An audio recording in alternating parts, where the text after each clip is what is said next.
Hi friends, ಎಲ್ಲರೂ ಹೇಗಿದ್ದೀರಾ? ಎಲ್ಲರೂ ಚೆನ್ನಾಗಿದ್ದೀರಾ ಅಂತ ಅಂದ್ಕೊಂಡಿದ್ದೀನಿ. ಫ್ರೆಂಡ್ಸ್, ಬನ್ನಿ ಇವತ್ತಿನ ರೆಸಿಪಿ ನಾನಿವತ್ತು ಬೀಟ್ರೋಟ್ ಹಲ್ವಾ ಮಾಡ್ತಾಯಿದ್ದೀನಿ. ಆರೋಗ್ಯಕ್ಕಂತೂ ತುಂಬಾ ಒಳ್ಳೆಯದು. ಹಿಮೋಗ್ಲೋಬಿನು ಹೆಚ್ಚಿಗೆ ಆಗುತ್ತೆ, ಅಂದರೆ HB ಅಂದರೆ ನಮ್ಮ ಮೈಯಲ್ಲಿರೋ ಬ್ಲಡ್ಡು ಜಾಸ್ತಿ ಆಗುತ್ತೆ. ಈ ಥರ ಬೀಟ್ರೋಟಿಂದ ನಾವು ಏನಾದರೂ ಯೂಸ್ ಮಾಡಿಕೊಂಡು ತಿಂತಾ ಬಂದರೆ ನಮಗೆ ರಕ್ತ ಜಾಸ್ತಿ ಆಗುತ್ತೆ. ಅದಕ್ಕೋಸ್ಕರ ಇವತ್ತಿನ ರೆಸಿಪಿ ನಾನು ಇವತ್ತು ಬೀಟ್ರೋಟ್ ಹಲ್ವಾ ಮಾಡ್ತಾಯಿದ್ದೀನಿ. ಈ ಬೀಟ್ರೋಟ್ ಹಲ್ವಾಗೆ ಏನೇನು ಬೇಕು, ಏನೇನು ತೊಗೊಂಡಿದ್ದೀನಿ ಅಂತ ನಾನು ಇವಾಗ ತೋರಿಸ್ತಾ ಇದ್ದೀನಿ. ಬನ್ನಿ ಫ್ರೆಂಡ್ಸ್, ತಡೆ ಯಾಕೆ, ಇವಾಗಲೇ ನೋಡ್ಕೊಂಡು ಬರೋಣ ಬನ್ನಿ. ಮೊದಲಿಗೆ ನಾನು ಒಂದು ಗ್ಲಾಸ್ ಹಾಲು ತೊಗೊಂಡಿದ್ದೀನಿ, ಒಂದು ಸ್ವಲ್ಪ ದ್ರಾಕ್ಷಿ ತೊಗೊಂಡಿದ್ದೀನಿ, ಒಂದು ಸ್ವಲ್ಪ ನೋಡಿ ಗೋಡಂಬಿ ತೊಗೊಂಡಿದ್ದೀನಿ, ಆಮೇಲೆ 3 ರಿಂದ 4 ಏಲಕ್ಕಿ ಪೌಡ್ರ್ ಮಾಡಿ ಇಟ್ಕೊಂಡಿದ್ದೀನಿ. ನೆಕ್ಸ್ಟು ತುಪ್ಪ ತೊಗೊಂಡಿದ್ದೀನಿ. ಆಮೇಲೆ ನಾನು ಸಕ್ಕರೆ ಯೂಸ್ ಮಾಡ್ತಿಲ್ಲ, ಹಲ್ವಾ ಮಾಡೋಕ್ಕೆ ಬೆಲ್ಲ ಯೂಸ್ ಮಾಡ್ತಾಯಿದ್ದೀನಿ. ನೆಕ್ಸ್ಟು ಒಂದು ಬೀಟ್ರೋಟ್ನ ತುರಿದಿಟ್ಕೊಂಡಿದ್ದೀನಿ, ನೋಡಿ ಒಂದು ಬೌಲ್ ಆಗಿದೆ. ಈಗ ಹೇಗೆ ಮಾಡೋದು ಅಂತ ಫಸ್ಟಿಗೆ ನೋಡಿ, ನಾನು ಗ್ಯಾಸ್ ಮೇಲೆ ಒಂದು ಬಾಣಲಿನ ಬಿಸಿ ಮಾಡೋಕ್ಕೆ ಇಟ್ಕೊಂಡಿದ್ದೀನಿ.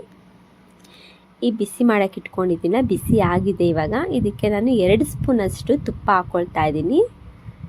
ಈ ತುಪ್ಪನ ಕರಗೋಕ್ಕೆ ಬಿಟ್ಬಿಡಬೇಕು. ಇವಾಗ ಸ್ವಲ್ಪ ತುಪ್ಪ ಕರಗೋಕ್ಕೆ ಬಿಟ್ಟಾದಮೇಲೆ ನಾನೀಗ ಡ್ರೈ ಫ್ರೂಟ್ಸ್ ಹಾಕ್ಕೊಂಡ್ಬಿಡ್ತೀನಿ. ತುಪ್ಪ ಕರಗಿದ ನಂತರ ನೋಡಿ, ಈಗ ತುಪ್ಪ ಎಲ್ಲ ಕರಗಿದೆ.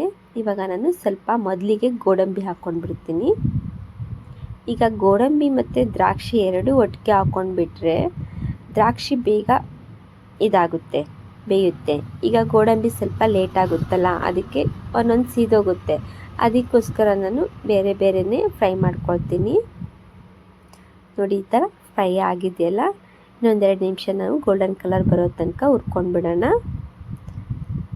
ನೋಡಿದ್ರಲ್ಲ, ಈ ರೀತಿಯಾಗಿ ನಾನು ಫ್ರೈ ಮಾಡ್ಕೊಂಡಿದ್ದೀನಿ. ಸಾಕು, ಇವಾಗ ತೆಕ್ಕೊಂಡ್ಬಿಡ್ತೀನಿ. ಈಗ ತೆಗ್ದಿದ್ದಾದಮೇಲೆ ಇದಕ್ಕೆ ನಾನು ದ್ರಾಕ್ಷಿ ಹಾಕ್ಕೊಂಡ್ಬಿಡ್ತೀನಿ. ನೋಡಿ, ದ್ರಾಕ್ಷಿ ಹಾಕ್ಕೊಂಡಿದ್ದೀನಿ. ಇದು 1-2 ನಿಮಿಷ ಫ್ರೈ ಮಾಡ್ಕೊಳ್ಬೇಕಾಗುತ್ತೆ. ನೋಡಿ, ಇನ್ನೇನಿದೆಲ್ಲ ಉಬ್ಬಿ ಬರುತ್ತೆ. ಈಗ ಫ್ರೈ ಆಗ್ತಿದ್ದಂಗೆ ನೋಡಿ ಒಂದೊಂದೇ ಉಬ್ತಾ ಇದೆ. ನೋಡಿದ್ರಲ್ಲ ಹೇಗೆ ಉಬ್ಬಿ ಬಂದಿದೆ ಅಂತ. ಈಗ ಇದು ಸಾಕು, ಇದನ್ನು ತೆಕ್ಕೊಂಡ್ಬಿಡೋಣ ಒಂದು ಪ್ಲೇಟಿಗೆ. ನೆಕ್ಸ್ಟ್ ಇದೇ ತುಪ್ಪ ಇದೆ ನೋಡಿ, ಈ ತುಪ್ಪದೊಳಗೇ ನಾನೀಗ ಬೀಟ್ರೋಟ್ನ ತುರಿದಿಟ್ಕೊಂಡಿದ್ದೆ ನೋಡಿ, ಈ ಬೀಟ್ರೋಟ್ನ ಹಾಕ್ಕೊಂಡ್ಬಿಡ್ತೀನಿ. ಇವಾಗ ಇದನ್ನು ಚೆನ್ನಾಗಿ ನಾವೀಗ ಫ್ರೈ ಮಾಡ್ಕೊಳ್ಬೇಕಾಗುತ್ತೆ. ನಾವು ಕಡಿಮೆ ಉರಿ ಇಟ್ಕೊಂಡೆ ಇವಾಗ ಫ್ರೈ ಮಾಡ್ಕೋಬೇಕು. ಇದನ್ನು ನಾವು ಜಾಸ್ತಿ ಜೋರಾಗಿ ಉರಿ ಇಟ್ಕೊಳ್ಬಾರ್ದು, ಕಡಿಮೆ ಉರಿ ಇಟ್ಕೊಂಡೆ ನಾವೀಗ ಚೆನ್ನಾಗಿ ನಾವು ಫ್ರೈ ಮಾಡ್ಕೊಳ್ಬೇಕು. ಇದು ಹಸಿ ವಾಸನೆ ಎಲ್ಲ ಹೋಗಬೇಕು, ಅಲ್ಲಿ ತನಕ ನಾವು ಫ್ರೈ ಮಾಡ್ಕೊಳ್ತಾನೆ ಇರಬೇಕು. ಒಂದೊಂದು ಸೆಕೆಂಡ್ ಬಿಟ್ಟು ನಾವು ಫ್ರೈ ಮಾಡ್ತಾನೆ ಇರಬೇಕು.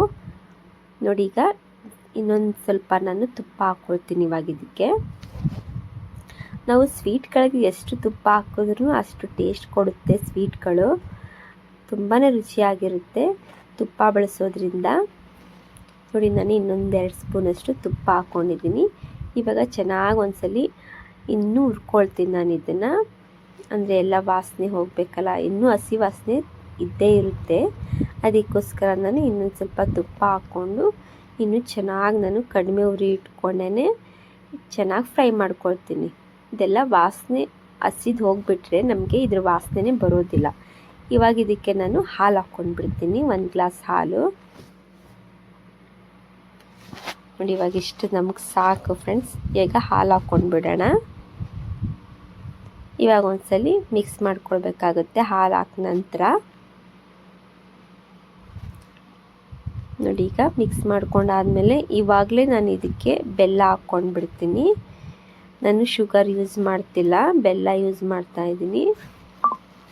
ಈ ಬೆಲ್ಲ ಯೂಸ್ ಮಾಡಿ ನೀವು ಹಲ್ವಾ ಮಾಡ್ಕೊಂಡು ತಿಂದು ನೋಡಿ, ಅಷ್ಟು ಚೆನ್ನಾಗಿರುತ್ತೆ. ನೋಡಿ, ನಾನು 1 ಬೀಟ್ರೋಟ್ಗೆ ನಾನು 1 ಬೌಲಷ್ಟು ನಾನು ಬೆಲ್ಲ ಯೂಸ್ ಮಾಡ್ತಾಯಿದ್ದೀನಿ. ಇದು ಕರೆಕ್ಟ್ ಅಳತೆ ಇದೆ, 1 ಬೌಲೇ ಬರುತ್ತೆ ಇದು ಬೀಟ್ರೋಟು, ಅದಕ್ಕೆ 1 ಬೌಲಷ್ಟು ನಾನು ಬೆಲ್ಲ ತೊಗೊಂಡಿದ್ದೀನಿ. ಇವಾಗ ಇದನ್ನು ನಾವು ಒಂದ್ಸಲ ಮಿಕ್ಸ್ ಮಾಡಿಕೊಂಡು ಕುದಿಯೋಕ್ಕೆ ಬಿಟ್ಬಿಡ್ಬೇಕು. ಇದನ್ನು ಚೆನ್ನಾಗಿ ಕುದಿ ಬರಬೇಕು. ಇದನ್ನು ಚೆನ್ನಾಗಿ ನಾವು ಕುದಿಸ್ಕೊಳ್ಬೇಕಾಗುತ್ತೆ. ನೋಡಿ, ಎಲ್ಲ ಈ ರೀತಿಯಾಗಿ ನಾವು ಕುದಿಯೋಕ್ಕೆ ಇಟ್ಬಿಟ್ಟಿದ್ದೀನಿ.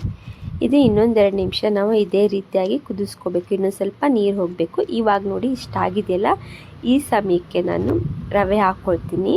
ಅಂದರೆ ಮೀಡಿಯಮ್ ರವೆ ಇರುತ್ತೆ ನೋಡಿ, ಮೀಡಿಯಮ್ ರವೆನಾದರೂ ತೊಗೊಳ್ಳಿ ನೀವು, ಇಲ್ಲ ಅಂದರೆ ಚಿರೋಟಿ ರವೆ ಇದೆಯಲ್ಲ ಅದಾದರೂ ತೊಗೊಳ್ಳಿ. ನಾನು ಇದಕ್ಕೆ ಮೀಡಿಯಮ್ ರವೆ ತೊಗೊಂಡಿದ್ದೀನಿ. ಒಂದು ಅರ್ಧ ಬೌಲಷ್ಟು ರವೆ ಹಾಕ್ಕೊಳ್ತಾ ಇದ್ದೀನಿ.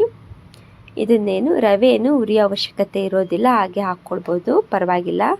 ನೋಡಿ ಈಗ ರವೆ ಹಾಕಿದ ನಂತರ ಒಂದ್ಸರಿ ಚೆನ್ನಾಗಿ ಎಲ್ಲ ಮಿಕ್ಸ್ ಮಾಡಿಕೊಂಡು ನಾನು ಇದನ್ನು 1-2 ನಿಮಿಷ ಕುದಿಯೋಕ್ಕೆ ಬಿಟ್ಬಿಡ್ತೀನಿ. ನೋಡಿ ಎಷ್ಟು ಚೆನ್ನಾಗಿ ಬಂದಿದೆ ಅಂತ, ಹೇಗೆ ಕಾಣಿಸ್ತಿದೆ, ತುಂಬಾ ಚೆನ್ನಾಗಾಗುತ್ತೆ ಇದು. ಬೇಗ ಒಂದು 15 ನಿಮಿಷನೂ ತಗೊಳ್ಳೋದಿಲ್ಲ, 10 ನಿಮಿಷದಲ್ಲೇ ನಮಗೆ ಬೀಟ್ರೋಟ್ ಹಲ್ವಾ ರೆಡಿ ಆಗುತ್ತೆ. ತುಂಬ ರುಚಿಕರವಾಗಿರುತ್ತೆ. ನೋಡಿ ಹೇಗೆ ಕಾಣಿಸ್ತಿದೆ ಅಂತ. ನೋಡಿ ಲಾಸ್ಟಿಗೆ ನಾನು ಇದಕ್ಕೆ ಏಲಕ್ಕಿ ಪೌಡರ್ ಹಾಕ್ಕೊಂಡು ಬಿಡ್ತೀನಿ. ಈಗ ಒಂದ್ಸಲಿ ಚೆನ್ನಾಗಿ ಎಲ್ಲ ಕಡೆ ಮಿಕ್ಸ್ ಮಾಡ್ಕೋಬೇಕು. ನೋಡಿ ಇದು ಹಾಕಿದ್ದಾದಮೇಲೆ ನಾನು ಗೋಡಂಬಿ ಮತ್ತು ದ್ರಾಕ್ಷಿ ಫ್ರೈ ಮಾಡಿ ಇಟ್ಕೊಂಡಿದ್ನಲ್ಲ, ಆವಾಗಲೇ ಅದನ್ನು ಹಾಕ್ಕೊಂಡು ಬಿಡ್ತೀನಿ. ನೋಡಿ ಈಗ ಫೈನಲಿ ನಮಗೆ ಹಲ್ವಾ ರೆಡಿ ಆಗಕ್ಕೆ ಬರ್ತಾ ಇದೆ ಅಂತ. ನೋಡಿ ಎಷ್ಟು ಚೆನ್ನಾಗಿ ಕಾಣಿಸ್ತಿದೆ. ನೋಡಿದ್ರಲ್ಲ ಫ್ರೆಂಡ್ಸ್ ಹೇಗೆ ಬಂದಿದೆ ಅಂತ. ಬೀಟ್ರೋಟ್ ಹಲ್ವಾ ತುಂಬಾ ರುಚಿಯಾಗಿರುತ್ತೆ. ನೀವು ಒಂದ್ಸಲಿ ಟ್ರೈ ಮಾಡಿ ನೋಡಿ. ನೋಡಿ ಹೇಗೆ ಬಂದಿದೆ ಅಂತ. ಈಗ ಗ್ಯಾಸ್ ಆಫ್ ಮಾಡ್ಕೊಂಡು ಬಿಟ್ಟಿದ್ದೀನಿ. ನೋಡಿ ಹೇಗೆ ಕಾಣಿಸ್ತಿದೆ ಅಂತ ನೋಡ್ಬೋದು. ತುಂಬಾ ಚೆನ್ನಾಗಿರುತ್ತೆ. ನೋಡಿ ಈಗ ನಾನು ಒಂದು ಬೌಲ್ಗೆ ಹಾಕಿ ಸರ್ವ್ ಮಾಡಿ ತೋರಿಸ್ತೀನಿ. ಫ್ರೆಂಡ್ಸ್, ಯಾರು ಹೊಸಬ್ರು ನೋಡ್ತಾ ಇದ್ದೀರಲ್ಲ, ಪ್ಲೀಸ್ ನನ್ನ ಚಾನಲ್ನ ಸಬ್ಸ್ಕ್ರೈಬ್ ಮಾಡ್ಕೊಂಡು ನೋಡಿ. ಈ ವಿಡಿಯೋ ಇಷ್ಟ ಆಯ್ತಂದರೆ ಲೈಕ್ ಮಾಡಿ, ಹಾಗೆ ಕಮೆಂಟ್ ಮಾಡಿ. ನೋಡಿದ್ರಲ್ಲ ಫ್ರೆಂಡ್ಸ್ ಎಷ್ಟು ಚೆನ್ನಾಗಿ ಬಂದಿದೆ ಅಂತ ಬೀಟ್ರೋಟ್ ಹಲ್ವಾ. ಈ ರೀತಿಯಾಗಿ ನೀವು ಮಾಡಿಕೊಂಡು ವಾರದಲ್ಲಿ 1-2 ಸರಿ ಈ ಥರ ಸ್ವೀಟ್ ಮಾಡ್ಕೊಂಡು ನೋಡಿ. ತುಂಬಾ ಒಳ್ಳೆಯದಿದೆ ಆರೋಗ್ಯಕ್ಕೆ. ನಮ್ಗೆ ಹಿಮೋಗ್ಲೋಬಿನ್ನು ಕಡಿಮೆ ಇದ್ದರೆ ಹೆಚ್ಚಿಗೆ ಆಗುತ್ತೆ. ನೋಡಿ ಎಷ್ಟು ಚೆನ್ನಾಗಿ ಬಂದಿದೆ. ನನಗಂತೂ ತುಂಬಾ ಇಷ್ಟ ಆಯಿತು. ಈ ವಿಡಿಯೋ ನಿಮಗೆ ಇಷ್ಟ ಆಗಿದೆ ಅಂತ ಅಂದ್ಕೊಂಡಿದ್ದೀನಿ. ಈ ವಿಡಿಯೋ ಇಷ್ಟ ಆದರೆ ಫ್ರೆಂಡ್ಸ್ ಪ್ಲೀಸ್ ಲೈಕ್ ಮಾಡೋದಂತೂ ಮರೆಯೋಕ್ಕೆ ಹೋಗಬೇಡಿ.